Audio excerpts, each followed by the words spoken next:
কিস্তি লইতে লইতে ফকির হয়ে গেছে, কিন্তু বেডি খুশি হয় না, উতাইতে খুশি হয় না। ৬,০০০ টাকার কিস্তি। সেদিনও আমার এক লোকে বলছে, হুজুর আজ ৬ লাখ টাকা হয়েছে আমার কিস্তি। এখন বউ জি থুইয়া বাইতে বাইকে গেছে। তার ভাই আমার কাছে দোয়া চাইছে এই কয়দিন আগে, অভাব চায়। এটা বড় ওই যে আল্লাহরে নাফরমানি করছো, আল্লাহ বলে শাস্তি উঠে গেছে। এক বেলা বেডির গা 3 পিস আছে, ও বেডির শাড়ি কাপড় আছে, শুধু উত্তরের ঘরের ভাবি আরেক কালারের একটা 3 পিস কিনছে। বেড়ারে আইয়া কইছে, বিশ্বাস করো তুমি যদি নিজের চোখে দেখতা, উত্তরের ঘরের ভাবি একটা 3 পিস কিনছে রে, আল্লাহ আল্লাহ আল্লাহ, এটা এত সুন্দর, আমি এটা কিতা কিনলাম ভিসা দিয়ে। বেড়ি জামাই রে কয়, তুমি যদি নিজের চোখে দেখতা, তুই বেড়ি নিজে আরেক বেড়ি রে দেখাইতে বললা দাওয়াত দিতেছ, বেকুব তোর বাতরান দেখে। যদি হেবিডি রে ভাগ্য যায় তো জামাই, যে যখন হেবিডি রে বেশি সুন্দর লাগছে তো তুমি বাদ। কথা বোঝেন না? তাহলে এটা তো কোনো ইমানদারের কথা হইতে পারে না। তো এরকম আপনার দেখা গেছে ওই অভাব, ওই এবারে হয়তো কইলো না আমি পারতাম না, হ্যাঁ আমার পক্ষে সম্ভব না, আমি একবার কিনে দিছি একটা তোমারে, আবার হেবুডিটার মতো আর একটা কিনতে পারতাম না। সংসারে যা করলাম এই অজাতের ঘরে, হ্যাঁ আজ 30 বছর জীবনে কোনোদিন একটা মন মতো জিনিস লইতে পারলাম না, যা সংসারে করে গেল শেষ। 30 বছর চালি মারি, 30 বছর কি বুঝলা গেছে, সব শেষ। বলেন নাউজুবিল্লাহ। তাইলে সুখ মিলে না, আল্লাহকে নারাজ করে কি মিলে না? যে বিবিরে টেলিভিশন দেখাইছেন সুখ মিলবে না, যে ছেলেকে নামাজ না পড়াইয়া ঘরের মধ্যে শুয়ে আছে, একটা ওয়াক্ত নামাজ পড়ে না, ফজরের নামাজ পড়ে না, আপনার চোখের সামনে আপনার নাফরমান ছেলে ঘুমায়া থাকে, আপনার নাফরমান মেয়ে ঘুমায় থাকে, তাহলে তো আল্লাহর মহব্বত নিচে নেমে গেছে, রাসূলুল্লাহর মহব্বত নিচে নেমে গেছে না বলেন না? সন্তানের মহব্বত উপরে উঠে গেছে, স্ত্রীর মহব্বত উপরে উঠে গেছে, মা বাবার মহব্বত উপরে উঠে গেছে, বাচ্চা কাচ্চাদের মহব্বত উপরে উঠে গেছে। টেলিভিশন চলতেছে তো আপনার বিবি বাচ্চা খুশি, আল্লাহ তো নারাজ। আপনার ঘরে সুদ ঘুষের টাকা তো আল্লাহ তো নারাজ, ওরা না খুশি। আপনার ছেলে মেয়ে বেপর্দা তো আল্লাহ তো নারাজ, ওরা না খুশি। মেয়েটা বেপর্দা, ছেলেটা মোবাইলে অশ্লীল ছবি দেখে, এক ওয়াক্ত নামাজ পড়ে না, ওরা তো খুশি, কিন্তু আল্লাহ আর রাসূল তো নারাজ। আল্লাহ বলে অপেক্ষা করো, শাস্তি মিলবে তোমার। আল্লাহু লা ইয়াহদিল কওমাল ফাসিকিন।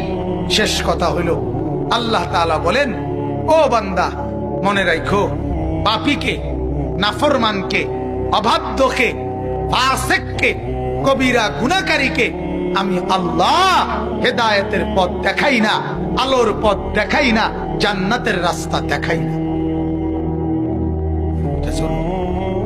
গুনাহমুক্ত জিন্দেগিতে জান্নাতের ঘ্রাণ, আরে গুনাহওয়ালা জীবনে আপনি জান্নাতের ঘ্রাণ পাবেন।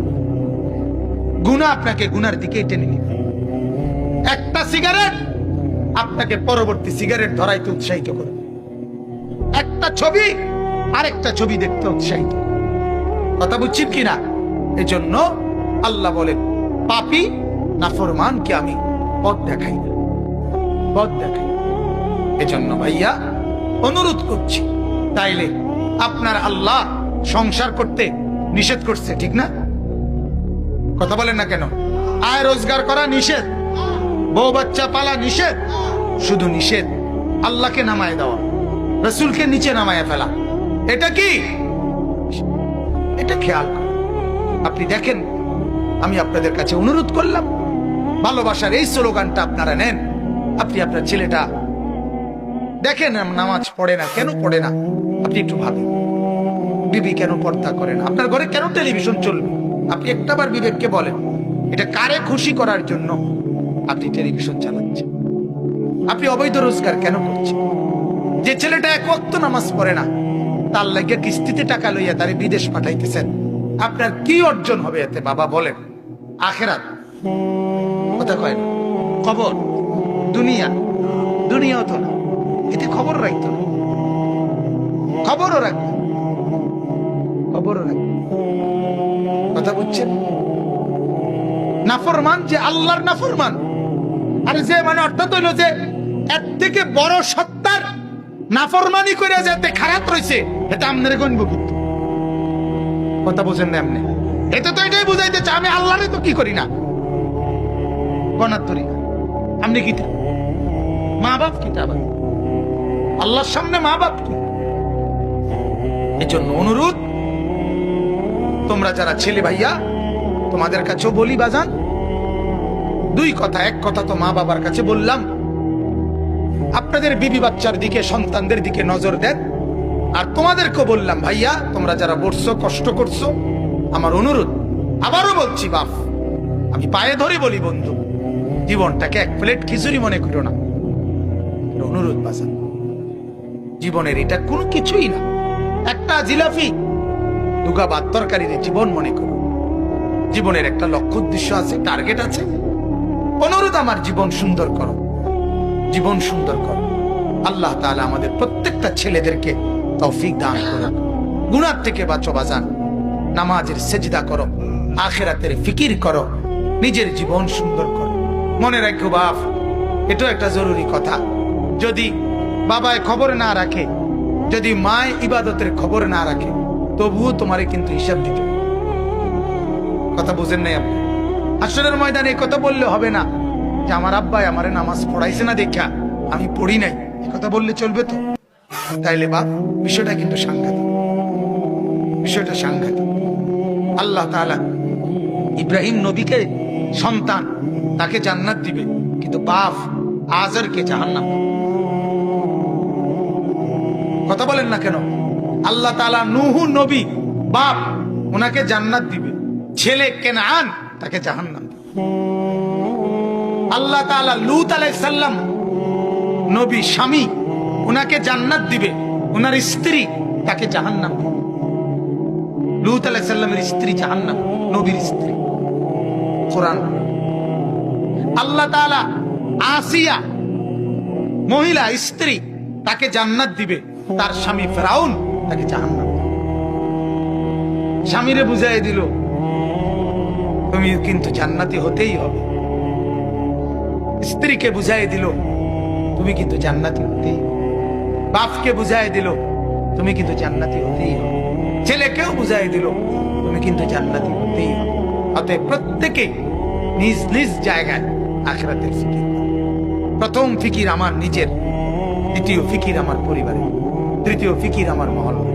এভাবে ফিকির বাড়াবো, কিন্তু প্রথম আমি আমার নিজের ব্যাপারে আমাকে মজবুত থাকতে হবে। আমার বাপ, আমার 14 গোষ্ঠীও যদি নাফরমানি করে, আমি করব না। এ কথার উপরে কি থাকতে হবে? ঈমান থাকতে হবে। কথা বুঝছেন? আমার আব্বাই কইছে দেখেই আমি সুদের টিয়া লমু, আমার আব্বাই কইছে দেখেই আমি হারাম টাকা রোজগার করব না, না। আজ আমরা এটা ভুলে যাই, আজ আমরা একজন আরেকজনের কান্দে চাপাই দিই। অনেক লোক আছে কোরআন শরীফ পড়ে না, পড়তে জানে না, জিগাইলে কইব কি হুজুর, এই দুঃখের কথা কইয়া লাভ নাই, ছোটবেলায় বাপ মা পড়াইছে না, এই জন্য কোয়াল খারাপ, শেষ। এই কথা কইয়া লেলি হাসরের ময়দানে আল্লাহ বলবা, আরে কিতা করিবা, তোমার বাপ মা পড়াইছে না, অতএব তুমি গিয়া যাও, বেহেশতে যাও, তুমি ভাত তরকারি খাও। কি আলাপ, বাপরে বাপ, এটা লাজন খিচুড়ি না, এটা লাজন খিচুড়ি খাওনে না, মাহফিলের শেষে খিচুড়ি খাও না, হাসরের মাঠ এটা খিচুড়ির মাঠ, রং মনে করছেন। আল্লাহ আমাদেরকে মাফ করে দেন। কবরের ফিকির করে আমি আপনাদের জন্য খুব দোয়া করি। চৈনপুর গ্রাম, আপনাদেরকে অনেক মহব্বত করি। হাজী সাহেব, এই বাচ্চু হাজী সাহেব, আলম ভাই, এরপরে মুর্শেদ ভাই, এদের করি দোয়া করি আল্লাহ তাআলা আমাদের সবাইকে কবুল করেন। আমরা নামাজের ফিকির করব তো ইনশাআল্লাহ। আল্লাহ আমাদেরকে তৌফিক দান করেন। যুবক ছেলেরা বাজান, ফজরের নামাজের গুরুত্ব দাও।